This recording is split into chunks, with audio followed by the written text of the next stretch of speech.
au détour, au hasard d'une nuit de vent de ciel. Hola, bienvenidos a Edición de Bolsillo. Mi nombre es Jessica Estenco y estamos acá en BCN Radio, la radio de la Biblioteca del Congreso de la Nación, con un nuevo capítulo.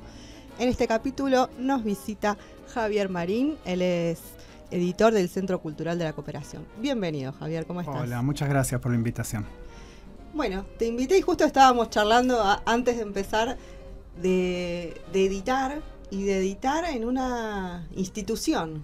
En una institución, sí. Todo un desafío, me imagino. Y es un desafío en el sentido de tener que hacer coincidir lógicas que a veces no van de la mano. Por un lado, la lógica... Bueno, te cuento un poco de la institución. Empecemos para que se entienda, primero por ¿no? vos. Ahí está. Bueno. A mí me gusta siempre empezar desde el principio con los libros, pero de lo que es más personal vamos a ir en el próximo corte. Pero ahora sí, de si tuviste formación académica, de dónde venís y cómo llegaste a ser editor. Bueno, yo soy licenciado en Letras de la Universidad de Buenos Aires.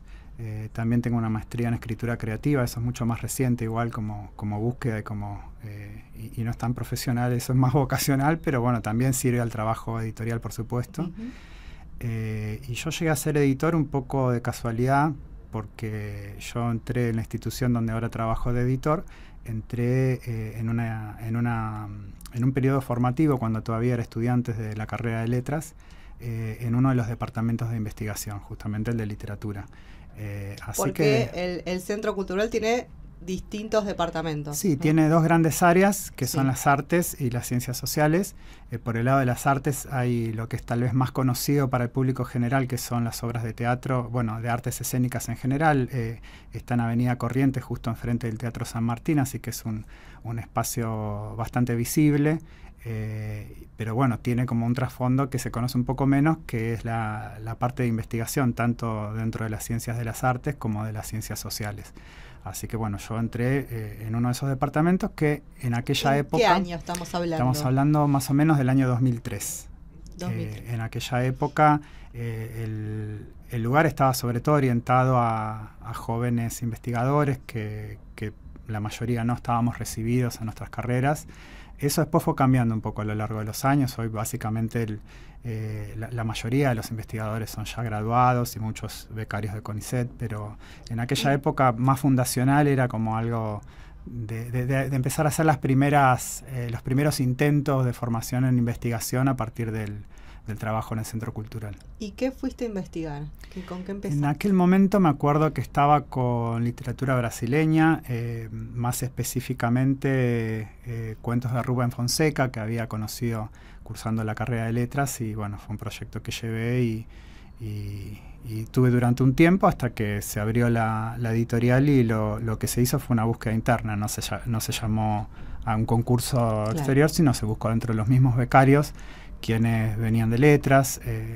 Incluso no se buscó editor, porque también creo que al ser más un departamento de publicaciones, por lo menos en ese momento creo que lo que tuvieron en cuenta fue pensar el trabajo de acompañamiento en la escritura de los libros. Nosotros durante muchos años, más que nada lo que hicimos del departamento fue acompañar procesos de escritura. Claro, me imagino, porque nada, quizás...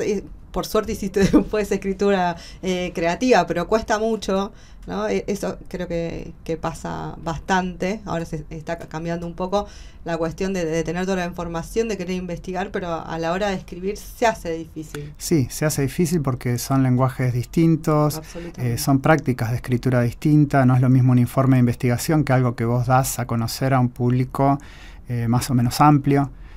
Nosotros, por ejemplo, me viene a la cabeza un libro que ya tiene varios años, que se llama Justicia y Dictadura, que fue un libro que eran informes de investigación y justamente la Secretaría de Investigaciones vio que ahí había un material muy interesante para dar a conocer, que no se quedara dentro del grupo de investigadores.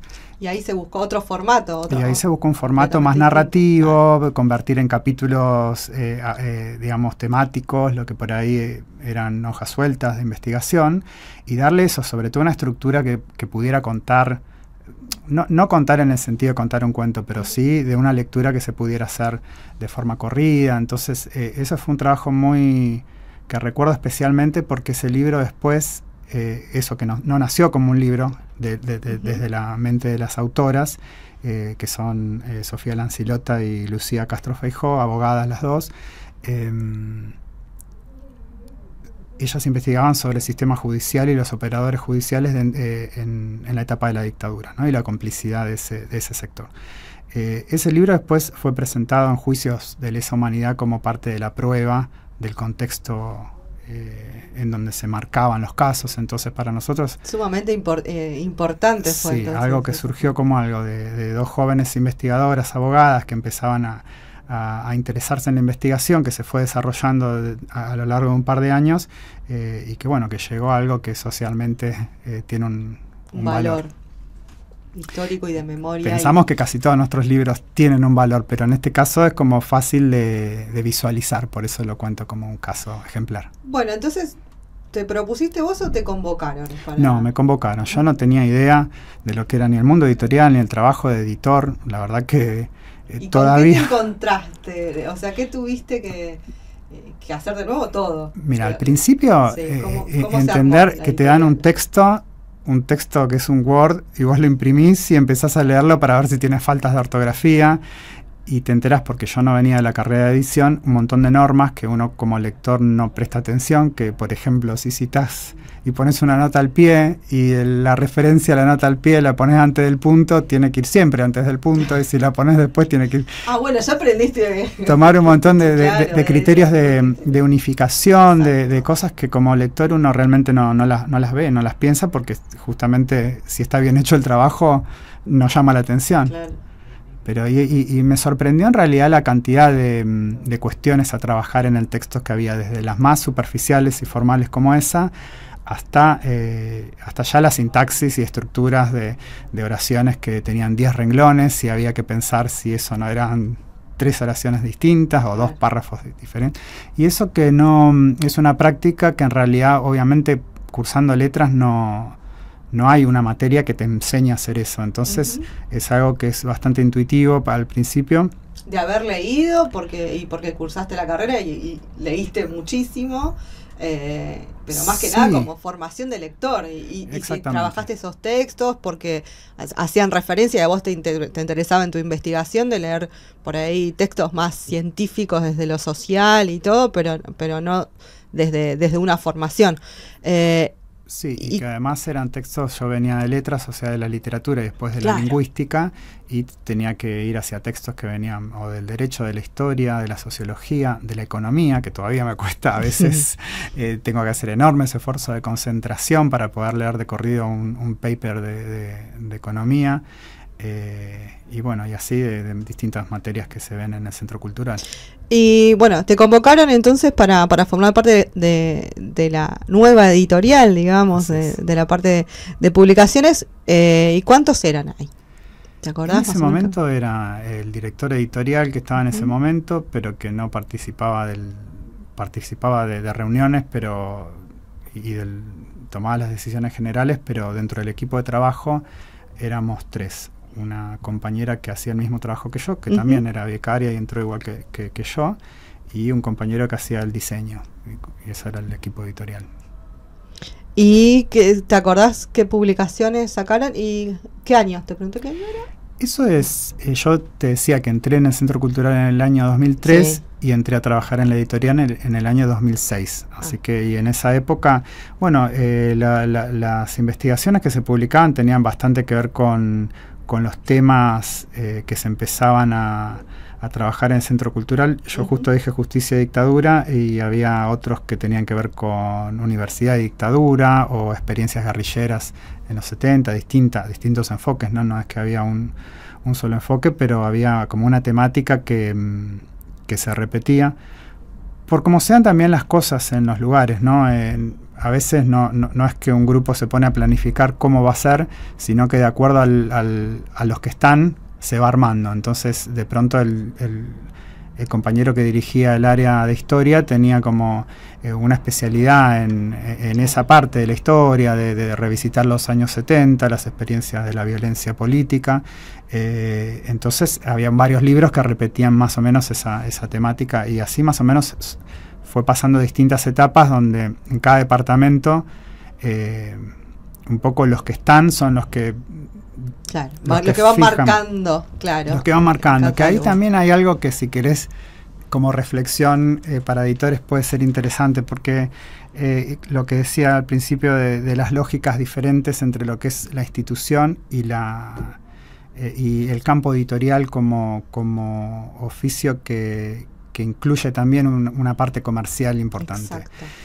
Nosotros tenemos un centro cultural que, aunque cambió un montón en estos 20 años, siempre fue más o menos en esta lógica de que los que van llegando a los departamentos les van dando su impronta y no se dirige desde un lugar, bueno, este va a ser el objetivo estratégico de investigación. Se pueden proponer temas, pero no es que tenemos una agenda temática de determinados puntos. Entonces lo que da institucionalmente una cuestión interesante, que es la pluralidad, la diversidad de temas, cuando vos querés ir a una efectividad editorial, es una complicación, porque vos no sabés cuál es tu público. Nosotros estamos publicando un mes sobre educación, el mes siguiente sobre historia, el mes siguiente sobre economía, y después, nomás por mencionar el área de sociales, el mes siguiente va a ser un texto como el que te traje de actuación y comicidad, o obras teatrales. Entonces... ¿Y todo eso pasa por vos? Todo pasa por el departamento editorial, sí. Así que aprendieron un montón, leyeron un montón. Esa fue una de las partes más ricas que tuvo el trabajo. La verdad es que me dio una amplitud de lecturas que a la que no hubiese llegado de otra forma. Porque aparte también me enseñó que hay textos que uno se tiene que obligar a leerlos.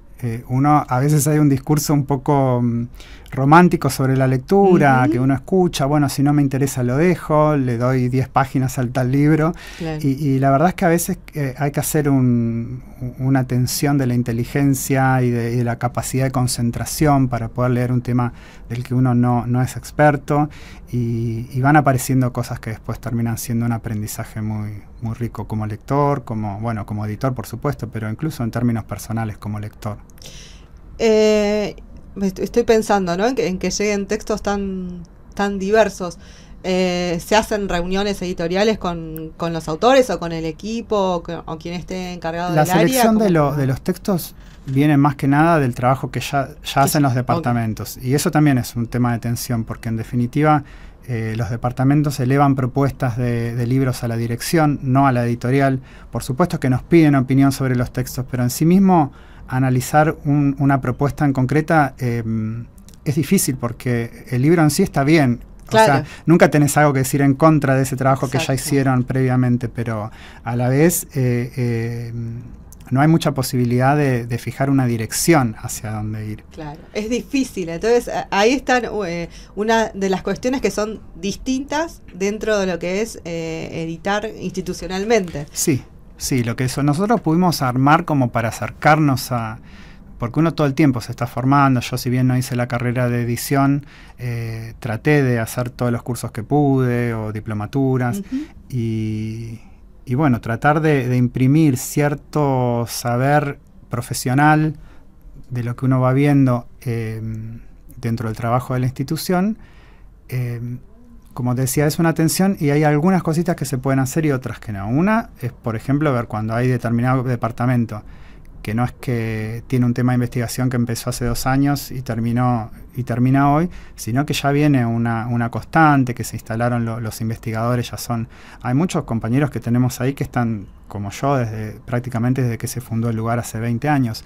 Entonces ahí vos ya tenés un recorrido mucho más homogéneo de textos, de lenguajes, y ahí fuimos pudiendo armar algunas colecciones como para que... Esa iba a ser mi próxima pregunta, ¿no? Entre la variedad que hay, se va armando el catálogo. Se va armando el catálogo, sí. El tema también es poder darle una identidad más allá de lo institucional.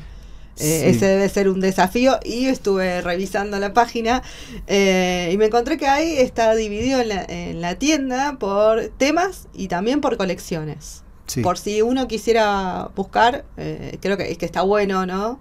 Eso, y tenemos 4 colecciones, por lo menos, que figuran en la página. Ciencias del Arte. Sí. Está desde el principio también esta colección. Bueno, ese fue uno de los temas que te decía. Distintas artes, ¿cómo es? Al principio era sobre todo lo que había era crítica teatral. y iban surgiendo, los libros tenían todos el mismo diseño que cualquier otro libro de edición, de educación o de historia, todos los libros tenían el mismo diseño, hasta que el trabajo fue lo suficientemente espeso, digamos, no me viene la palabra, digamos, denso de materiales y aparte, bueno, como te decía, muchos investigadores que se iban instalando. Entre otros también la presencia de Jorge Dubati, que es una personalidad reconocida, que tiene mucha trayectoria dentro del área, sirvió también para que a partir de su figura se pudiera organizar una serie de textos ligados a las artes escénicas en general. Me dijiste la colección... Era Ciencias del Arte. Esa es la de Ciencias del Arte. Okay. En realidad yo te hablaba de dramaturgia argentina. Pero la de Ciencias del Arte es como una colección hermana de la otra, porque también la dirige Jorge Dubati, nada más que ahí van cuestiones más teóricas de la ciencia del arte, ¿no? En la dramaturgia son textos son obras de teatro. Son obras de teatro. La otra es crítica, teoría. Ok, o sea, está dividido así. ¿Cuántos libros por año? ¿Cuántas publicaciones sacan entre las distintas colecciones? Ahora estamos más o menos, tenemos un ritmo mucho más acotado ahora que lo que pudimos tener en su momento. Nosotros tenemos un catálogo de libros de más de 200 ya en estos 20 años. Sin contar 80 cuadernos de trabajo, que eran un formato para dar a conocer algunas investigaciones en desarrollo, y unos casi 30 números de revistas, también con artículos de investigación. Y además teníamos hasta hace poco una colección de literatura que llegaba por suscripción. Bueno, esa es como otra gran área pero que ahora ya no fue más y en realidad llegamos a editar 20 títulos por año y ahora con un equipo un poco más reducido ya estamos en 10 títulos, a veces un poco menos. Crisis, también. Sí, Argentina. 6, 8. Sí, distinto. En realidad nosotros, la verdad es que al ser una editorial que funciona dentro de una institución, si bien hay una búsqueda de que no haya pérdida con los libros, tampoco... tenemos la suerte de que no nos toca tan de frente las crisis económicas, porque en realidad los libros ya nacen fuera de la lógica del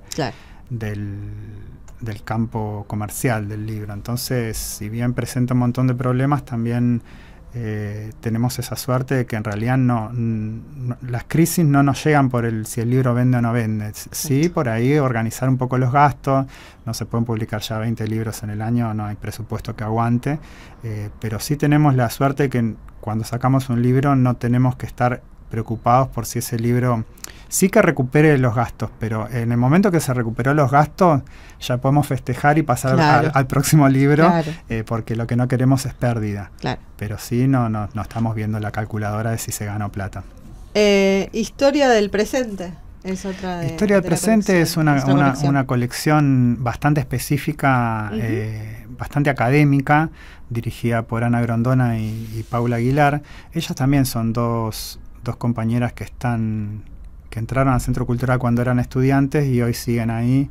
Las dos ya son doctoras en ciencias sociales y se especializan en toda una rama de la sociología que viene de la tradición de Foucault, más que nada ligada al análisis del discurso, muy teórico, y es una colección por eso interesante en el sentido de que es muy propia del Centro Cultural, porque viene de un grupo de trabajo que está desde siempre ahí, que tiene un grado bastante importante de profesionalización, el modo de selección de esos libros, el cuidado de esos libros, porque aparte como son también libros ligados a la academia, hay como un montón de detalles a cuidar. Y cambió, vos me decías que esta colección, bueno, y las otras también, tienen como director de colecciones o quien selecciona. ¿Cambió la mirada en todos estos años? Sí, porque me imagino, porque ya pensarlo como un libro, las propias investigaciones, ya habrá cambiado. Cambió la mirada, sí. Lo que no significa que se haya podido integrar un pensamiento editorial al respecto. Eso cuesta, ¿no? Porque lo que más cuesta en general es pensar la necesidad de afianzar públicos, por ejemplo. Ujú. Y no estoy hablando de una necesidad de rentabilidad económica y de conseguir clientes. Ujú. Estoy simplemente hablando de una interlocución básica. Exacto. Comunicación. Bueno, ¿cuál es mi público? ¿Cómo le hablo? ¿Este público le puedo dar un libro con 400 notas al pie? ¿O a este público le doy esto que está demasiado resumido? ¿Le sirve por ahí? Porque también hay a veces una confusión que se da cuando uno habla del tema de los públicos, de pensar esto, que pareciera que todo tiende a la divulgación, que cuando uno habla de pensar los públicos estamos pidiendo textos más fáciles, más sencillos. Sino no. públicos más específicos. Más específicos. Exactamente. Y a veces eso implica textos más complejos o trabajos más complejos. A veces hemos tenido experiencia de libros muy caros, porque son de 800 páginas y, no sé, por ejemplo, economías regionales o historia económica comparada de la Argentina, que vos decís esto a quién se lo vendo, y después terminan funcionando mejor que otros libros que parecieran en teoría ser más amplios, porque apunta a un público que está buscando eso. Eso creo que es como una gran incógnita para los editores, ver quiénes son nuestros públicos, ¿no? Sí. En algunas situaciones por ahí son más fáciles, pero en cuestiones de investigación y de investigaciones tan minuciosas, cuesta un poco más, ¿no? Definirlo. Yo creo que uno no puede definir cuál es el público previamente. El público se define en la práctica misma de la publicación y de la interacción que uno tiene. En todo caso, lo que es interesante es pensar quiénes somos nosotros, qué tenemos para ofrecer y empezar a ser coherentes con un cierto discurso, o coherentes no en el sentido de una coherencia ética, exacto, simplemente en el sentido de una lógica de la comunicación. No es lo mismo que yo, por ejemplo, si vos ves mi biblioteca, esa biblioteca como lector, no sé, si más de la mitad son cosas que yo tal vez no publicaría como claro, editor, porque no tienen que ver con lo que yo hago. Hay una diversidad de cosas que no hacen juego entre sí por ahí. Y en una editorial eso no sirve. Sirve en un departamento de publicaciones porque si vos tenés esa diversidad la mostrás, pero no sirve en el sentido de que yo pueda, vos me traes un libro y que yo te diga, sí, esto va a funcionar. Claro. Igual eso uno nunca lo sabe si va a funcionar, pero por lo menos yo sé, uno parecido a este funcionó. Eso no lo tengo porque los libros son todos distintos. Exactamente. Y puede ser que funcione, que no funcione ahora, pero quizás más adelante porque tiene que ver con algo que se puso de moda o es un boom. Sí. Funcione también. Que hay algo, ahora quiero la palabra funcionar, porque que también hay que poner ahí un matiz en lo que estoy diciendo, que tal vez el libro en términos de política institucional funciona sin que sea un éxito editorial. Te doy un ejemplo. Nosotros tenemos un departamento muy activo de educación que realiza cada 2 años un encuentro pedagógico alrededor de teorías de la pedagogía latinoamericana, y viene gente de distintos lugares del país, incluso invitados internacionales.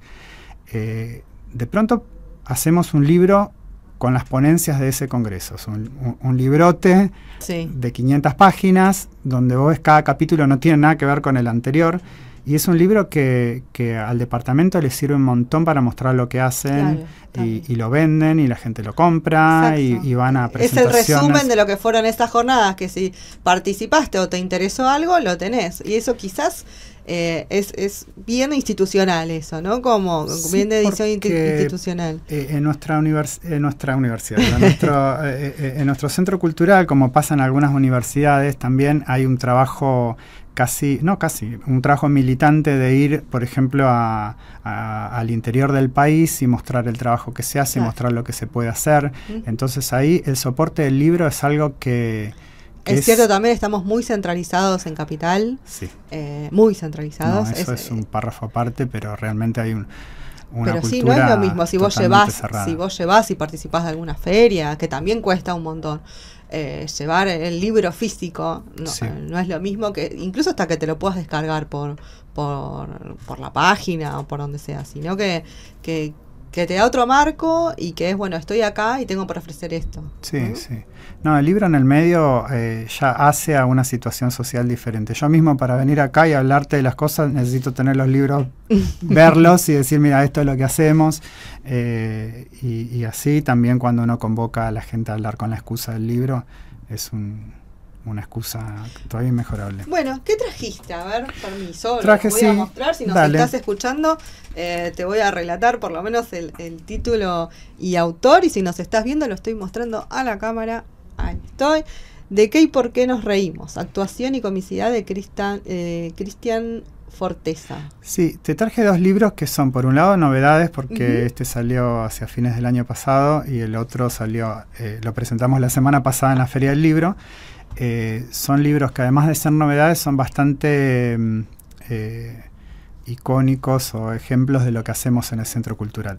Cristian Forteza es coordinador del área, es uno de los coordinadores del área de Varieté. Está también en el Centro Cultural hace mucho. Él es actor, comediante, y su experiencia alrededor de la actuación y la comicidad la puso en reflexiones en un libro de una temática que no abunda, oferta, digamos, editorial alrededor de la comicidad. No es que no haya nada, pero no es un campo que esté saturado. Entonces él desde... Y digo que es un ejemplo de lo que es el Centro Cultural, porque en el área de las artes trata también de vincular lo que es la puesta en escena de obras con la reflexión teórica, entonces de pensar también un perfil de un artista investigador. Y este es un caso muy típico de eso, ¿no? Alguien que, si bien es actor en su rol principal es el de la actuación, también entró al área de la investigación, de la reflexión alrededor de esa práctica. ¿Es una coedición con Filo? Sí, en realidad casi todos los libros de esta colección salen también básicamente porque las investigaciones suelen estar en los 2 lugares a la vez, más que el libro. El libro en realidad se produce todo en el Centro Cultural, pero ponemos el sello porque las investigaciones suelen venir del Instituto de Artes de Filosofía, que también dirige Jorge Duati, entonces ahí es un solo paso. Está bien. ¿Qué más tenemos acá? Y el otro es un trabajo... Educación y políticas para lo común, interrogantes sobre lo impostergable. Y un montón de autores. Un montón de autores. Esto también es bastante clásico de nuestra editorial, las compilaciones. En este caso, compilado por Natalia Stopani y Alan Bachman, es un trabajo sobre la educación tanto desde lo filosófico como de las prácticas mismas, lo pedagógico, pero sobre todo nucleado alrededor de la experiencia en el Estado. Muchos de los que están ahí, Eduardo Rinés y María Pía López, Graciela Frigerio, y la misma Natalia Stopani, que es ahora también directora del centro, es parte de la dirección del Centro Cultural, tuvieron en los últimos años experiencias de gestión en el Estado. Entonces es un libro que trata de unir lo que es la reflexión más teórica sobre la educación con lo que es la práctica misma desde el Estado, interrogarse sobre los límites del Estado, las posibilidades, qué es lo posible, porque también esa es una pregunta interesante que todo el tiempo se hacen. Tenemos un montón de teorías interesantes sobre cómo cambiar cuestiones impostergables, como dice el título de la educación, pero después la dinámica estatal te presenta una realidad que... surgen otras problemáticas. Y surgen por ahí los problemas que nunca se hubiesen podido pensar. De territorio, de disputas del que ya está, la inercia conservadora del que está. Sí, un montón de temas muy interesantes de ver. ¿Tienen página web? Sí. Tenemos, sí, www.centrocultural.coop. CWP. ¿Y redes? Y redes también, estamos como Centro Cultural de la Cooperación. ¿Y estos libros se pueden adquirir en el Centro Cultural también? Tiene una librería que no es del Centro Cultural, es de la librería Badaraco, pero funciona en el mismo edificio, así que pueden meterse al carrito de compras por la página o ir presencialmente también. Bueno, ahora vamos a un pequeño corte y seguimos hablando sobre libros.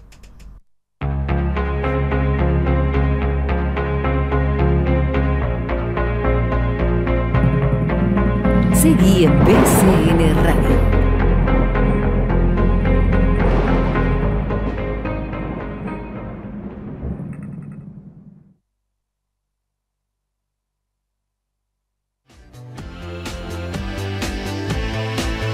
Hola, mi nombre es Matías Winilovitz y les invito a que nos acompañen en esta nueva temporada de Periodismo en Primera Persona, donde el comunicador se coloca del otro lado del mostrador, el entrevistador siendo entrevistado.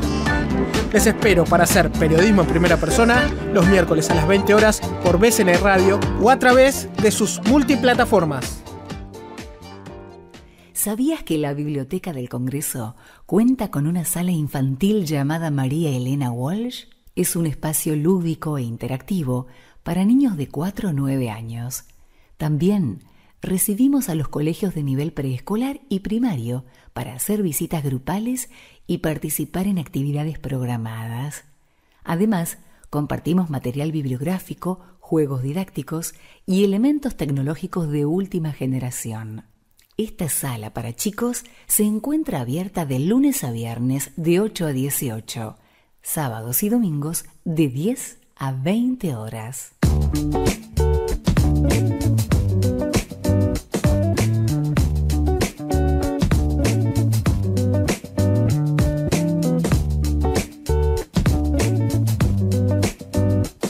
Seguí en BCN Radio.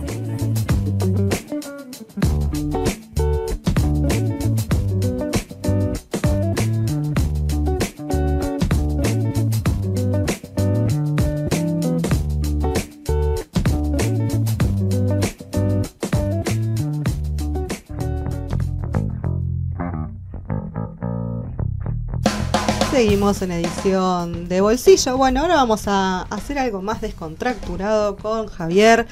Empezamos con los ping pong de preguntas y respuestas. Me tenés que contestar lo primero que se te venga a la cabeza. No juzgamos, así que aceptamos todo lo que nos digas. Primero, el primer ping pong se llama Sundoku, que es un término japonés que se refiere al hábito de comprar más libros de los que puedes leer. Así que la primera pregunta es eso: ¿comprás más libros de los que puedes leer? Sí, por supuesto. Sí. Muchos. ¿Cuál era tu libro favorito o alguno que te haya marcado en tu niñez y en tu adolescencia? Mira, de la niñez no me acuerdo demasiados libros presentes, pero de la adolescencia seguramente García Márquez, sí. 100 años de soledad, seguro, o poemas de Pablo Neruda.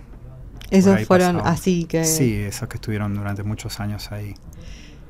¿Tenés algún libro que volvés a releer con los años? Releo muy poco, pero bueno, puede ser a 100 años de soledad, alguna visita, no lo leo entero, pero alguna visita cada tanto. ¿Le haces? Sí. ¿Prestás libros? Sí. ¿Sí? Sí. ¿Hay alguno que no prestarías? No se me ocurre ahora que no prestaría en sí mismo, tal vez si es una edición que es difícil de recuperar, pero no tengo en general me gusta prestar libros aunque no vuelvan. Fuera de tu trabajo de editor, ¿lees más de un libro a la misma vez? Sí, casi siempre. Casi siempre casi tenés todo el tiempo estoy varios. Leyendo, porque aparte es para... sí. No sé si es expandirme.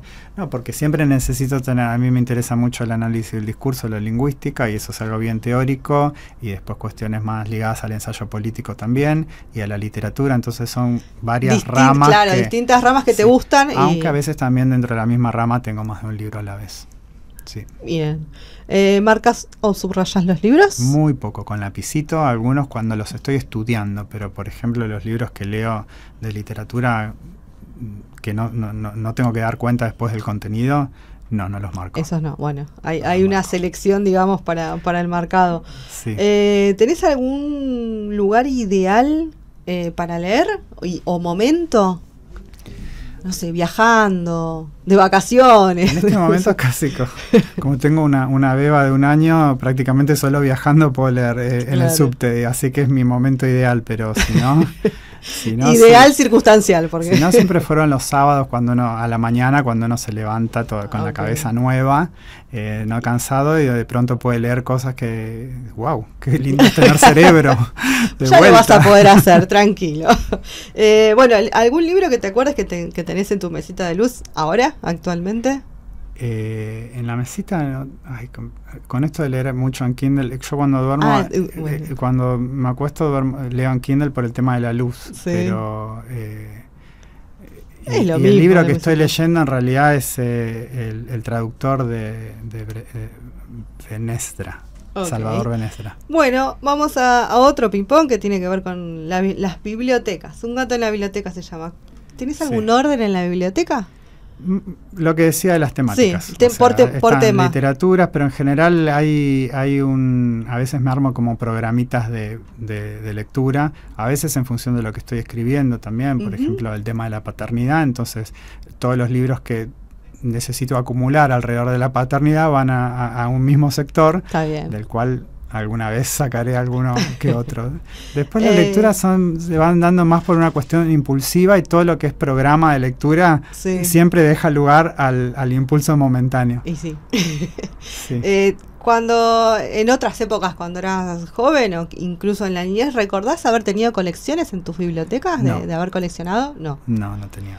¿Edición de lujo o de bolsillo? No me lo pregunto, pero no, si puedo, de lujo, por de lujo. No, sí, hay bueno, esto que ya nos contaste, que lees en formato digital, tenés un Kindle. Sí, cada vez menos igual. En un momento tuve un furor porque lo descubrí, me di cuenta que no era lo mismo que leer en computadora o en una tablet por el brillo. Entonces dije, wow, puedo ahorrar un montón de plata leyendo en Kindle, pero... Todos pensamos lo mismo un poco, ¿no? Dura muy poco ese encanto. ¿Y tenés alguna biblioteca digital? No. ¿Armada? No. ¿Sabes qué? Eso es muy poco la gente.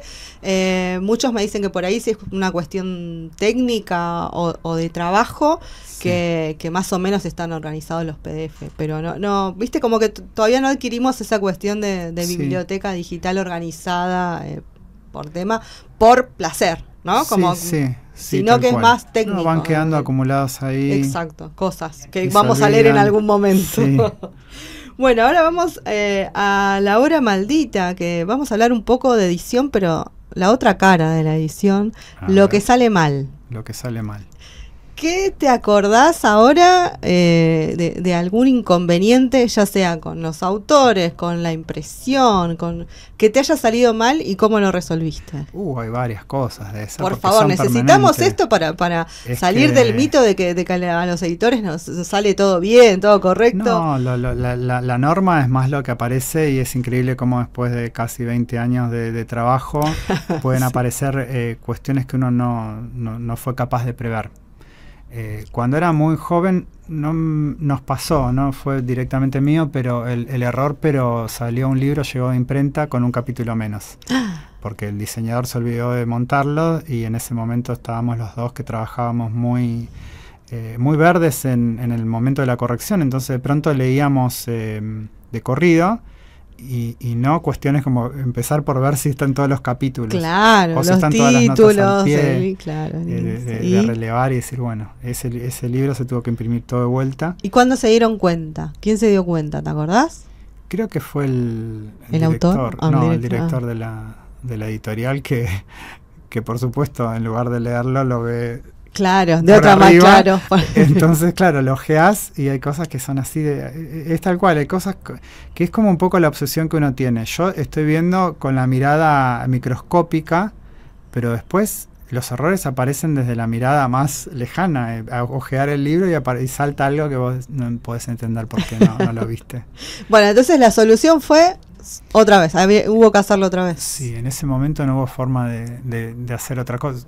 Cosa que sí pudimos resolver fue, por ejemplo, un libro importante que nos había salido sin índice, porque era un libro enorme, muy grande, y lo solucioné inventando algo que no sé si ya alguien tomó esta idea, que es una guía de lectura. Entonces, el libro era un libro de 800 páginas, mucha cuyos información. Títulos eran compilados de notas periodísticas con títulos tipo listo el pollo, el pollo, otra vez sopa. Entonces no decían absolutamente nada. Entonces yo ese error lo convertí como en algo, lo justifiqué desde el lugar de decir, estos títulos no decían nada, no tenía sentido poner 20 páginas de índice con estos títulos. Entonces lo que armé fue un librito con el título y abajo los temas que cada nota tocaba. Entonces eso se pudo imprimir como un insert y meterlo adentro como guía de lectura. Pero la verdad que fue un error que se resolvió de esa forma. Bueno, pero no le cuenten a nadie. No, se salvó así, vino con una guía y todo. Es que era más difícil reimprimir en ese momento una tirada grande de un libro muy... Bueno, ¿cómo te modificó la mirada estar en letras, de recibirte, de ser todo un trayecto de investigador a la mirada de editor. Desde los originales, ¿no? Desde como estar en esa otra posición de Javier. Bueno, ahí yo, como te decía, son varios los textos con los que trabajo de varias disciplinas, pero además también trabajamos varios años con textos de literatura, que son más que nada los que leía en la carrera. Y ahí me modificó mucho estar prestando atención a ciertos recursos estructurales de los textos, de estar viendo porque de pronto había algo que en la lectura no hacía ruido en la lectura, y tal vez en un texto cuando sos lector simplemente lo pasás de largo, pero como editor tenés que pensar si hay una forma de resolverlo, claro, de proponerle al autor, saca esto o esto ponelo al principio. Entonces hoy es difícil sacarme esa mirada, sobre todo en textos que no fluyen. En textos que no fluyen estoy todo el tiempo diciendo, esta introducción ¿para qué la hace? O sea, hace 2 páginas me está contando lo mismo. Ese tipo de cosas se cambió. ¿Hay algún libro que te hubiera gustado editar? ¿O algún autor? Soñemos un poco. Me hubiese encantado ser uno de los editores de Caja Negra, por ejemplo, y editar a Mark Fisher, porque es como mi nueva fascinación. Entonces les agradezco tanto que nos hayan traído a los libros a la Argentina un autor como ese, y porque es el ejemplo que me viene, pero en general lo que me pasa, de lo que me hubiese gustado es cumplir esa función de decir, bueno, esto está hoy ausente del panorama cultural, claro, o de las discusiones en Argentina, y este rol editorial es tan importante. Bueno, vamos a una sección que agregué este año, que a algunos se lo hago, a otros no, pero quiero saber tu opinión, que se llama el libro Bicentenario, y vamos a hablar sobre esto que está tan de moda, tan en auge, lo que supuestamente nos va a cambiar la vida, que es la inteligencia artificial. Ajá. ¿Qué pensás de la inteligencia artificial aplicada a los procesos editoriales, por un lado? Y si pensás que si nos va a afectar, y si el caso fuera que sí para vos, ¿en qué? Bueno, ahí, si nos va a afectar, yo creo que ojalá nos afecte en algún punto, nos afecte si viene a resolver cuestiones. Lo que pasa es que, como siempre, acá atraviesa todos los avances en este sistema económico que vivimos. Todo avance de soluciones, de cuestiones tecnológicas, después tiene su contracara de desocupación, sobre todo de la desocupación. Sí. Entonces es difícil recibir festivamente estas cosas, pero en realidad si me puede resolver, corregir cada una de las notas al pie, bienvenido sea la tecnología, esa nueva tecnología. Después creo que hay una parte que va a ser irreemplazable. En eso sí, creo que la mirada de un lector que se forma a lo largo de los años, y de esto, de buscar la voz no ya de un autor, sino la voz de un catálogo, de un discurso editorial, creo que eso no lo va a poder hacer bien la tecnología. O va a tener que cambiar mucho nuestra manera de leer. Van a pasar muchos años donde la forma de leer tiene que ser demasiado distinta como es hoy para que efectivamente reemplace algo de lo que hacemos. Vamos con las 2 últimas preguntas y después tus favoritos que nos digas, pero primero ¿cuándo sentís que un libro está terminado? Nosotros trabajamos tan con la presentación puesta antes de que el libro esté empezado a editar, que está terminado cuando tenemos el tiempo mínimo de imprenta para meterlo al libro. Entonces ahí recién, pero la verdad es que uno siempre siente que hay algo más que ver, una nueva lectura que darle. No sé si hay un momento donde pienso que está terminado. Y la última es, ¿qué es lo mejor y lo peor de ser editor para vos? Bueno, lo mejor es, en mi experiencia personal, fue un poco lo que te decía de la amplitud de lecturas que esto me dio, que no hubiese sido si me hubiese especializado, por ejemplo, en la investigación lingüística. Hay un montón de temas por los que no hubiese pasado ni por la puerta del lugar. Y la verdad es que te amplía la posibilidad de entender un montón de cosas, poder entrar a lenguajes diferentes, a formas de pensar diferentes. Creo que eso fue...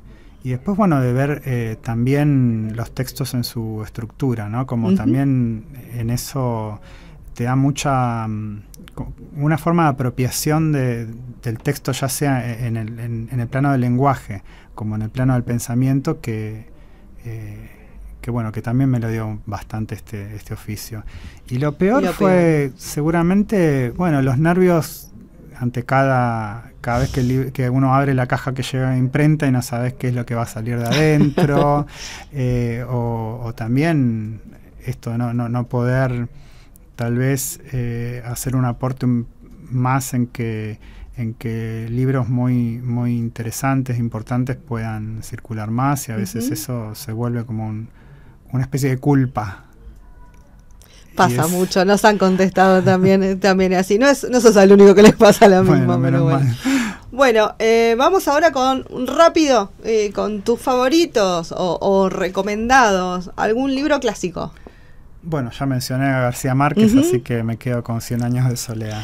¿Algún libro nuevo de lo último que hayas leído? Que hayas mira, dicho? Libro nuevo porque no es clásico, porque hay tantos que recomendaría, que hay uno que es como recomendar varios libros a la vez, que salió ya hace más de 10 años, pero no es clásico, que es el de Elsa Drukarov, Los prisioneros de la torre, que ella ahí nos da realmente una forma de leer los nuevos autores. Todos los que cursamos la carrera de letras en los años en que yo la cursé, de los 2000 hasta el 2010, en esa década y anteriores, pensábamos que la literatura estaba muerta en los 80 más o menos. Nunca pudimos tener acceso a autores nuevos, y había como un sentido común de que no había nada importante que leer ya. Y ese creo que es un ensayo que a los que venimos de ese ambiente cultural nos abrió muchísimo la cabeza y nos dio la posibilidad de leer a todos los autores jóvenes o contemporáneos que están hoy publicando. ¿Alguna editorial nacional? Bueno, Caja Negra. Caja Negra, que también se puede sumar a Fiordo, que está todo el tiempo buscando las novedades de ellos. Pero bueno, hay varias igual, pero eso por mencionar algunas. ¿Alguna editorial extranjera?